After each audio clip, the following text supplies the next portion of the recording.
This is Gregory Muna, aka Master Mu, and welcome to another installment of Art is the Church of God the Creator, where we say that with a smile, but we say it because we mean it.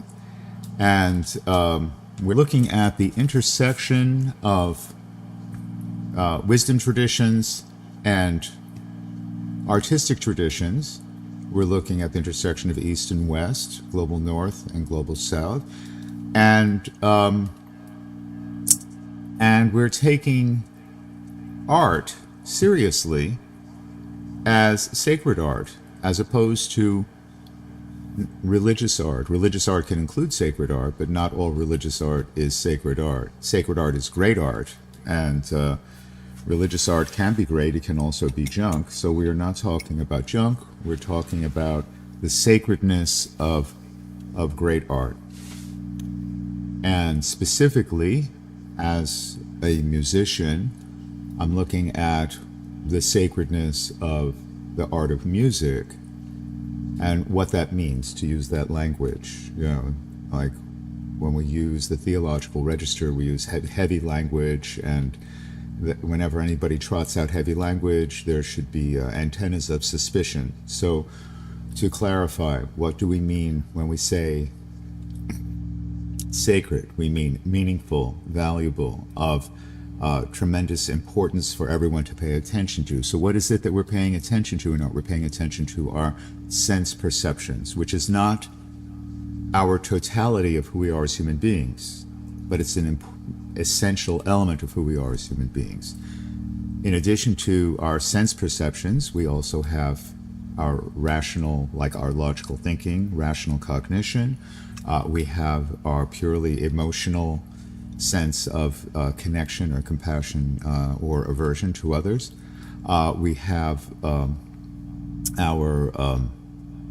survival drives, our subconscious survival drives. The erotic, the aggressive, the fanatic, you know, and we have our totally subconscious embodiment, which is to say our breathing, our heart rate, our proprioception, the subconscious mechanisms that keep us alive and in our bodies. Right. So all of those contribute. All of those are important and worthy of focus and attention. And so all of those are, in that sense, sacred. What, again, by sacred we mean valuable, universal, worthy of attention and effort, and the effort of making greater and greater attention and real attention. In terms of art, we're focusing on the perceptions, and our perceptions, our sense perceptions, are sight, sound, smell, taste, touch, those five. Of those five, I'm focusing mostly on sound because that's my orientation as a musician. Now, what we're going to be reading today is not musical, but it is focused on sound. It's focused on the sound of the voice, but there are also descriptions of visual elements. What we're doing is that we are having a read-along with the Tibetan Book of the Dead. Here it is. Okay, we're using this translation of the Tibetan Book of the Dead, The Great Liberation Through Hearing in the Bardo, their translation by Jessica Fremantle and my teacher Chogyam Trungpa. And we're using this because this was the basis of the Sukhavati ceremony and 49-day ceremony, which I posted online last week as a funeral and meditation and memorial for my colleague who died recently, James Grauerholtz, the literary executor of the William Burroughs, the great American novelist. So, as a background to that, I'm going to read through the entire text of the Tibetan Book of the Dead in English translation, in this excellent English translation by the great Jessica Fremantle, who is wonderfully still alive and with us. Unfortunately, my teacher Chogyam Trungpa, like James Grauerholtz, died a long time ago, and but their spirits carry on. And I'm also dedicating this to the spirit of John Giorno, the great New York Tibet-based poet and Buddhist practitioner whose former residents, 222 Bowery, the Giorno Poetry Systems, were the generous hosts, and also because John Giorno was a personal mentor and inspiration to me, helped me find my way forward as someone from a similar background to connect. So there's also in the spirit, this is a tribute to John Giorno. Okay, so that being said, if you have your copies out, let's just, we're starting not with the commentary. If you look in the table of contents, there's a forward, introduction, and a commentary on page 1, but we're skipping to page 33, which is the main text, The Great Liberation Through Hearing in the Bardo. So again, if you have your text handy, here it is, The Great Liberation Through Hearing in the Bardo. Here's the translation, here's a picture of the mandala and the text. I'm just going to read it straight through without any commentary. This focuses on what we did last time was the Sukhavati and the 49 Dead, which is sort of the alpha and the omega, the bookends. So what you do at the beginning, just when someone dies, as they're dying, actually, the Sukhavati is for the dying person, and then the 49th day is the end of that. But this is filling in what's in between. So the first 7 days, and then the continuation, the 7 days, and then the 7 weeks. So the 7 times 7 equals 49. And so this is what we're looking at. I guess in terms of musical content, we might think of this as a, in terms of 7 limit. That was for anyone who is a fan of tuning systems. Okay, so we are definitely including the number 7 as one of our prime integers here. Okay, let's go. And we'll go as long as we can, and hopefully we'll get through the entire basic text. And then next time we'll do, if there's anything left over, and we'll give a commentary on it. The idea is to read this religious text and then to give a commentary in a in a secular spirit. So we'll read it as poetry, we'll read it as literature, and look for secular meanings without having to subscribe to anything beyond our own truth of our own experience and our own perceptions and our own meditation. Okay. Homage to the gurus, the 3 kayas, Amitabha, white light, the infinite light, the Dharmakaya, peaceful and wrathful lotus deities, the Sambhogakaya, Padmasambhava, protector of beings, the Nirmanakaya. This great liberation through hearing, the means of liberation in the Bardo for yogins of average capacities, is in 3 parts: the introduction, the main subject matter, and the conclusion. Firstly, the introduction, the means of liberating human beings. First of all, one should have studied the instructions, which should certainly liberate those of the highest capacities. But if they do not, one should practice the ejection of consciousness, which liberates spontaneously as soon as it is thought of, in the bardo of the moment before death. This should certainly liberate yogins of average capacities.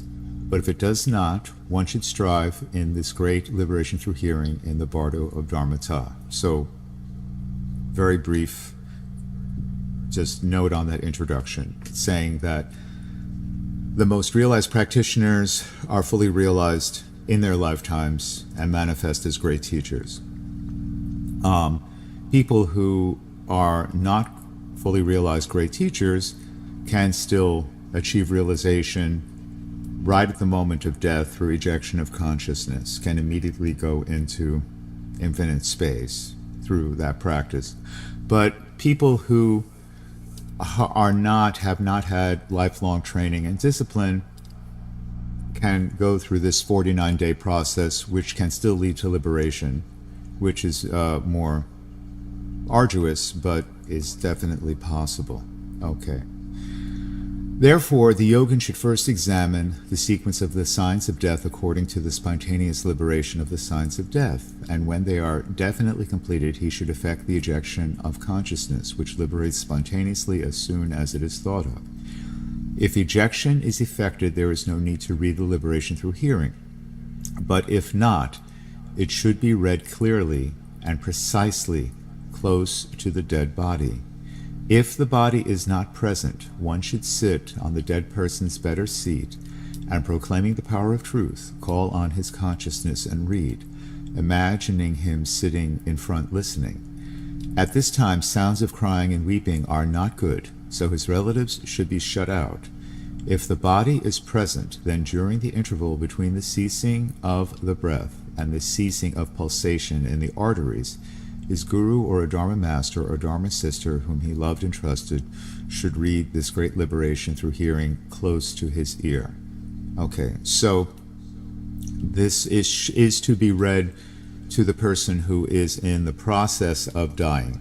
Now, I was not by James when he was in the process of dying. He died in Kansas on January 1st. I was here. So in order to facilitate that, the presence of his consciousness, we made a shrine and put out his favorite food and his favorite drink and consciously evoked his memory through his name, by saying it out loud and by, creating that, inviting, and in his place where he used to live, where his trace was still present, which is to say 222 Bowery, the Jorno bunker. Okay, so the teaching of the liberation of great hearing. An elaborate offering should be made to the three jewels if the materials are available. But if they are not available, one should set out whatever there is and visualize the rest without limit. One should say the inspiration prayer calling on the Buddhas and Bodhisattvas for rescue 7 or 3 times. Then loudly recite the inspiration prayer of deliverance from the dangerous pathway of the bardo and the main verses of the bardo. Then read the great liberation through hearing 7 or 3 times. And this is what we did. We read those 3 times, and it is in 3 parts, showing the luminosity of the bardo in the moment before death, the great reminder of showing in the bardo of Dharmata, and the instructions for closing the entrance to the womb in the bardo of becoming. First, showing the luminosity of the bardo in the moment before death. By having this read to them, all kinds of ordinary people who have received teaching but have not recognized, although they are intelligent, or who have recognized but have practiced little, will recognize the basic luminosity and bypass the bardo experience and reach the unoriginated Dharmakaya. James was in that category. He had a strong personal connection to Buddhist teaching, but he wasn't much of a practitioner. So he had the aspiration, but he didn't have that lifelong discipline. So the point of the practice was to help him, as people like that, you can say the allies and the sympathizers, right? And the method of instruction.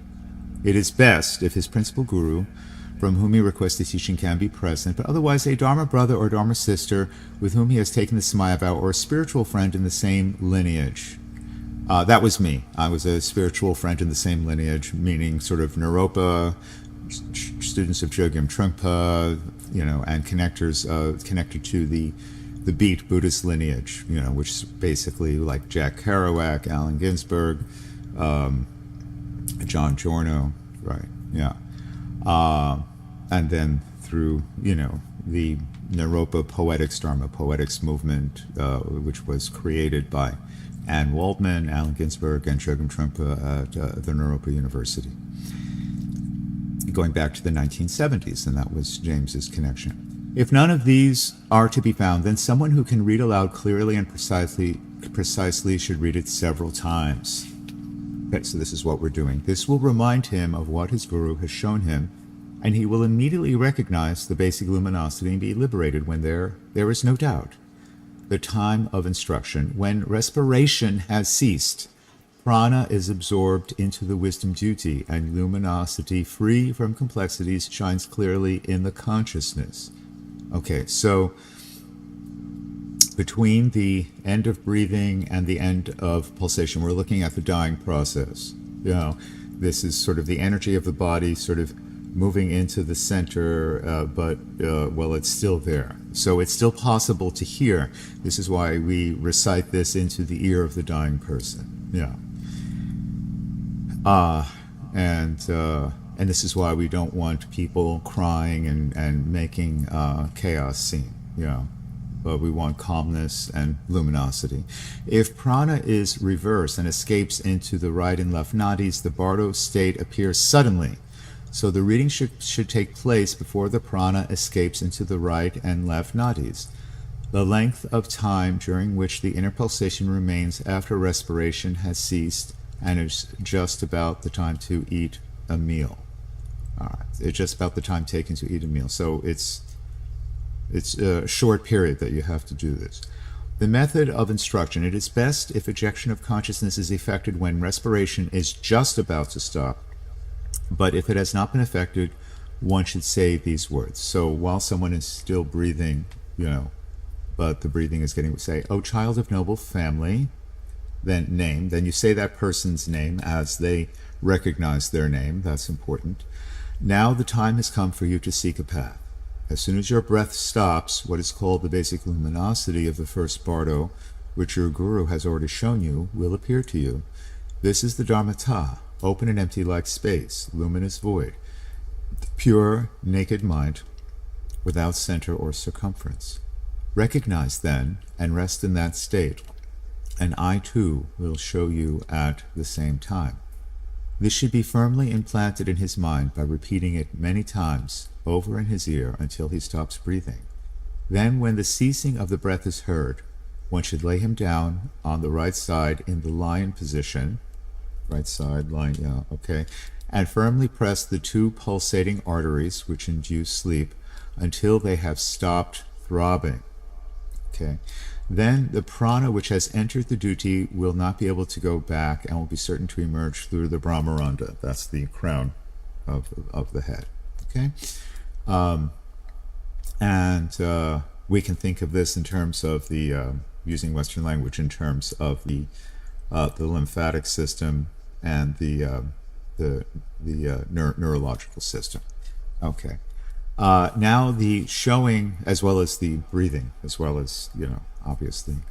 Now the showing should be read. At this time, the first bardo, which is called the luminosity of Dharmata, the undistorted mind of the Dharmakaya, arises in the mind of all beings.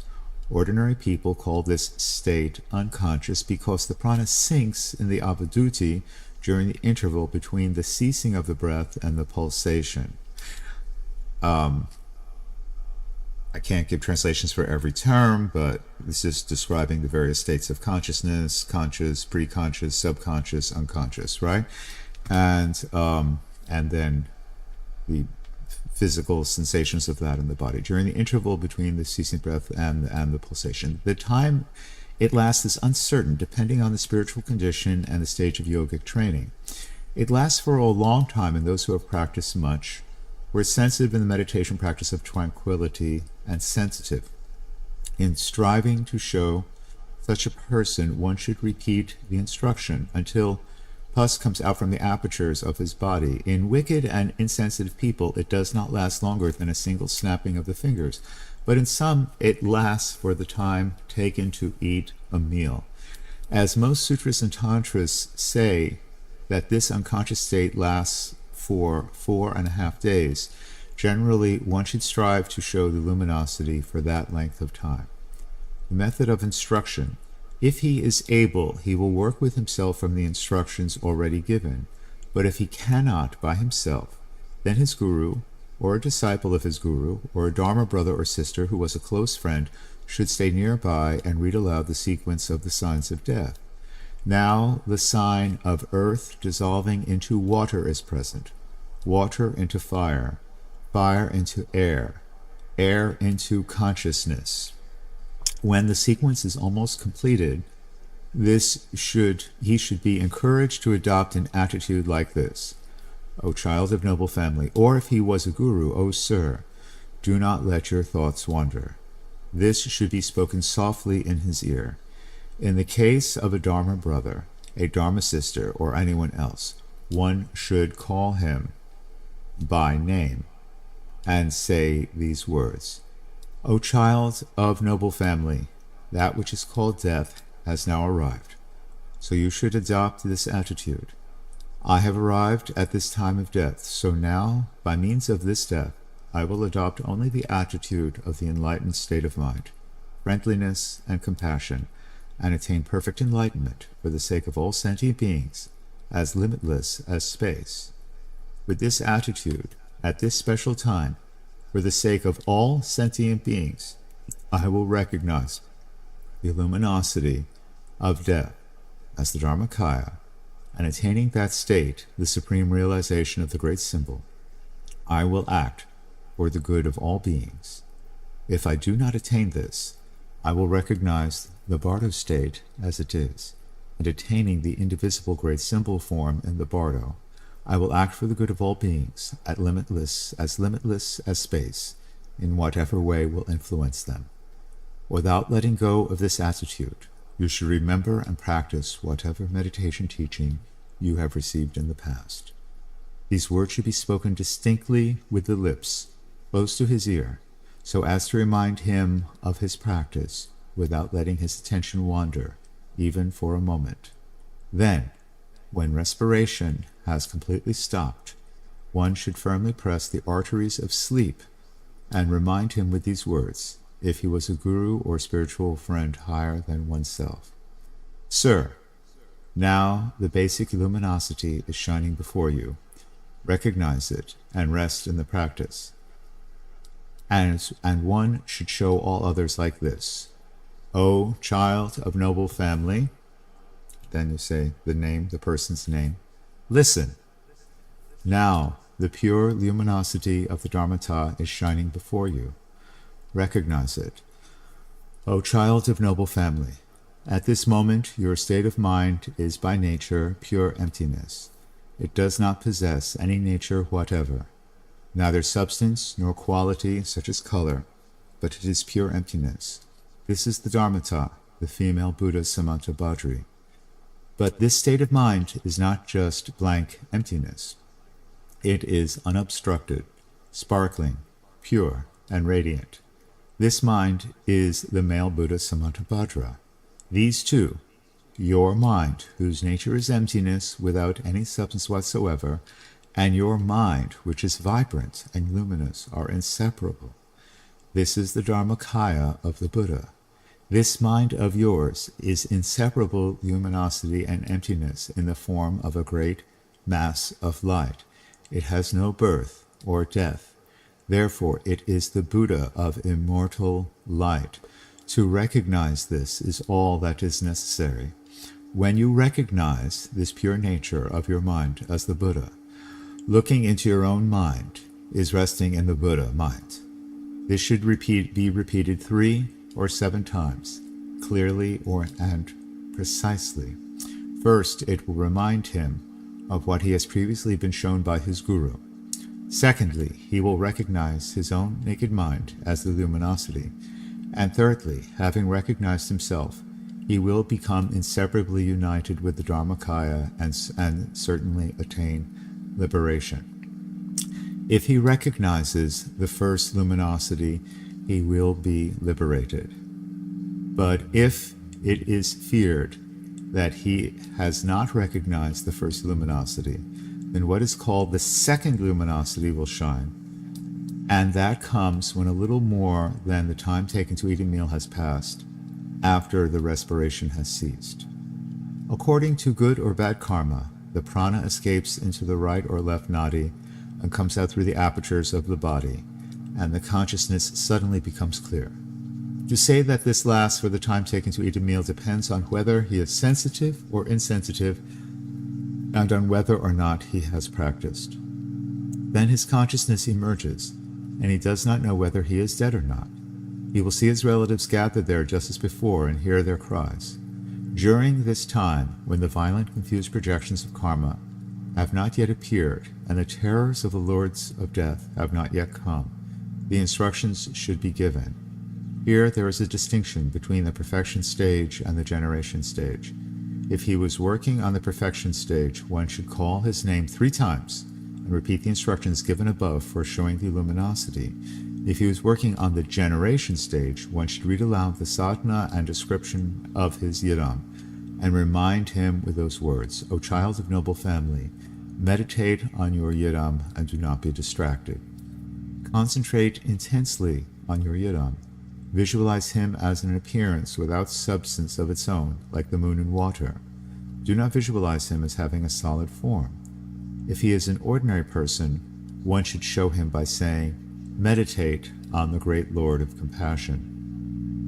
There is no doubt that those who have not recognized the Bardo will grasp it by being shown in this way. But those who are not adept in meditation, even if they were shown by their guru while they were alive, will not be able to clarify the Bardo state by themselves, so that their guru, a Dharma brother or Dharma sister, must make it clear, and it is necessary for someone to instruct those who cannot remember during the Bardo of the moment before death, because they were confused by serious illness, even though they were adept in meditation.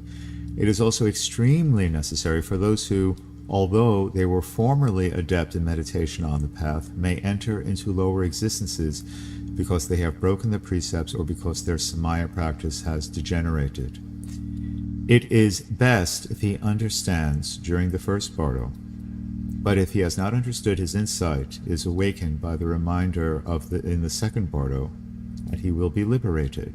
During the second Bardo, his consciousness, which did not know whether he was dead or not, suddenly becomes clear. This is called the pure illusory body. If he understands the teaching at this time, the mother and son dharmatas meet, and he is no longer dominated by karma. Just as the light of the sun overcomes darkness, so the power of karma is overcome by the luminosity of the path, and liberation is attained.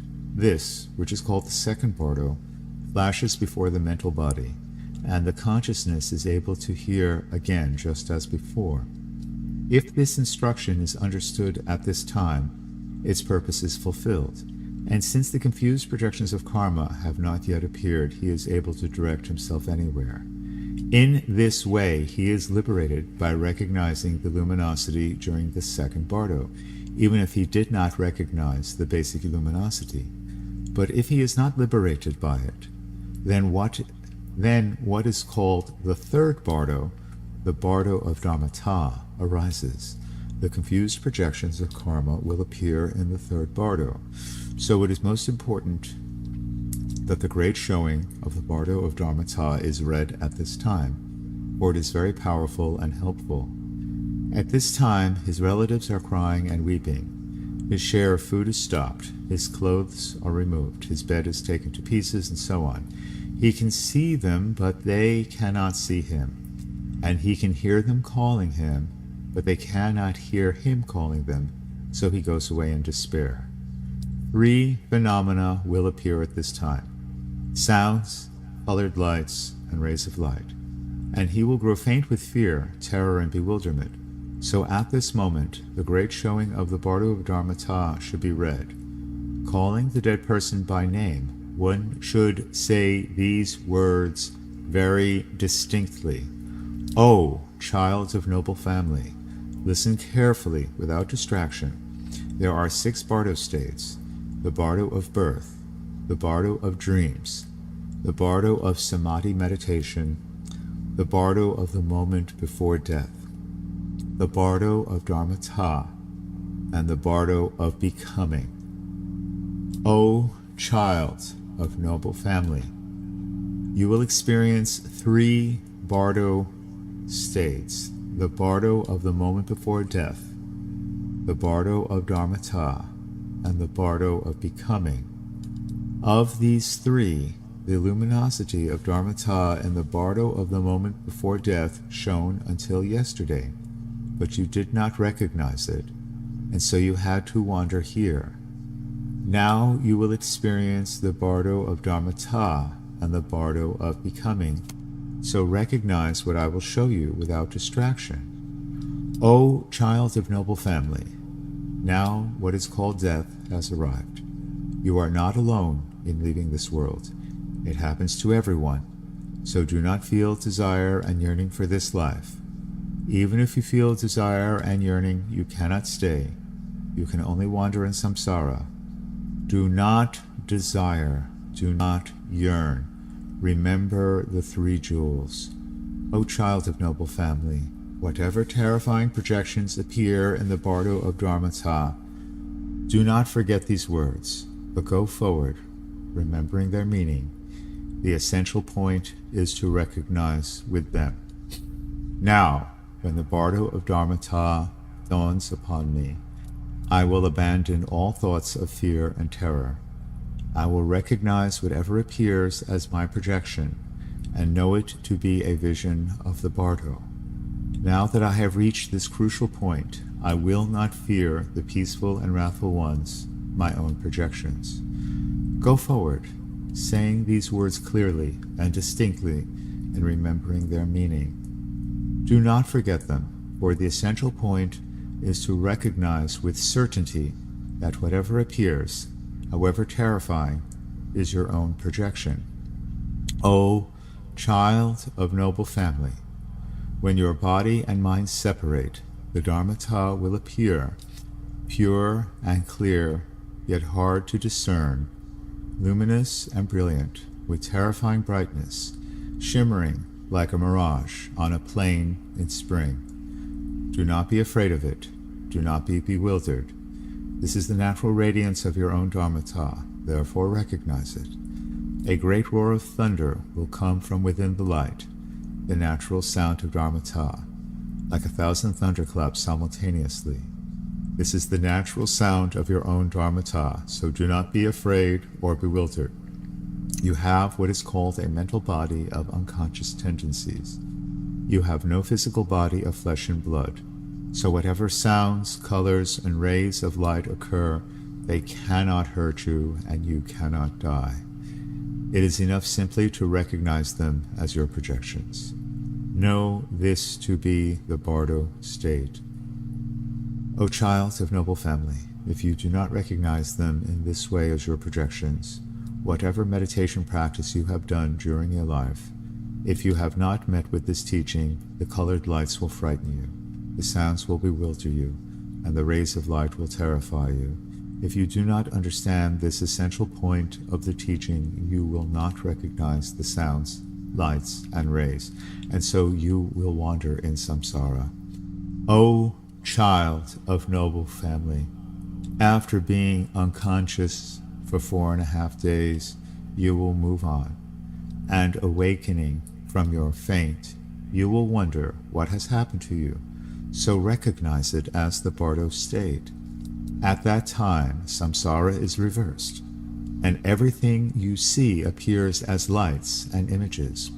The whole of space will shine with a blue light, and blessed Vairochana will appear before you from the central realm, all-pervading circle. His body is white in color. He sits on a lion throne, holding an 8-spoked wheel in his hand and embracing his consort, the queen of Vajra space. The blue light of the skanda of consciousness, in its basic purity, the wisdom of the Dharma Dhatu, luminous, clear, sharp, and brilliant, will come towards you from the heart of Vairochana on his consort, and pierce you so that your eyes cannot bear it. At the same time, together with it, the soft white light of the gods will also come towards you and pierce you. At that time, under the influence of bad karma, you will be terrified and escape from the wisdom of the Dharma Dhatu with its bright blue light, but you will feel an emotion of pleasure towards the soft white light of the gods. At that moment, do not be frightened or bewildered by the luminous, brilliant, very sharp, and clear blue light of supreme wisdom, for it is the light ray of the Buddha, which is called the wisdom of the Dharma Dhatu. Be drawn to it with faith and devotion, and supplicate it, thinking, it is the light ray of blessed Vairochana's compassion.